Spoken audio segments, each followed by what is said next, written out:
ماینکرافت، ولی اگه اگه رنگ آبی رو لمس کنم، لمس ها، نه اینکه مثلا ببینمش و رنگ آبی رو لمس کنم ویدیو تمامه.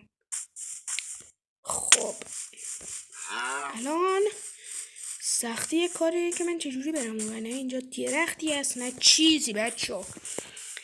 پس باید کلاچواری برم، یعنی یا ببینید بذار من چند تا بلاک بکنم. مثل چند تا بلاک بکنم. سنم مثل میشه به اینجا بلاک گذاشت. آره سنم اینجا بلاک ها و میپریم روش. دوباره یه بلاک اینجا میذاریم، میایم اینجا میذاریم و میپریم روش. خیلی استرسی و پسترسی. یه بلاک دیگه اینجا با میپریم روش، خیلی ایزی. و اینم دیگه تمام. خب حالا بریم جون ویلیج. به ابوالفضل لباس سید نزدم، به ابوالفضل لباس، یعنی این دارم قسم جانی میخورم، به ابوالفضل لباس سید نزدم. وای چجوری الان بپرم اوبر؟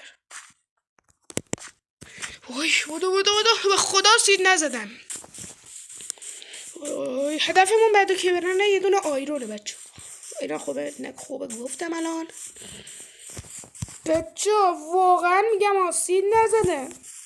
رنگی آبی جاهیلم نمیشه بچه. راستی مثلا میگید چون الان تو کامنت ها برام هم مینویسید که گل آبی دیدی، یعنی گل آبی و مثلا گلاینا حساب نیست.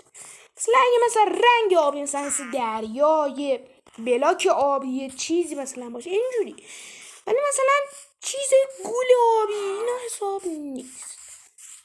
راستی اصلا هدفمون پیدا کردن یعنی لمس کردنش بود، اصلا ربطی نداره. خب طوری نیست کنم فکر ربطی. خب آیرام گل به آیرام گن، آیرام بگن.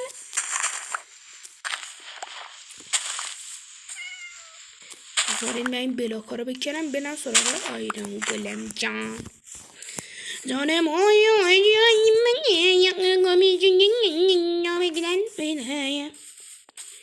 آیرام گلم تو اینجایی؟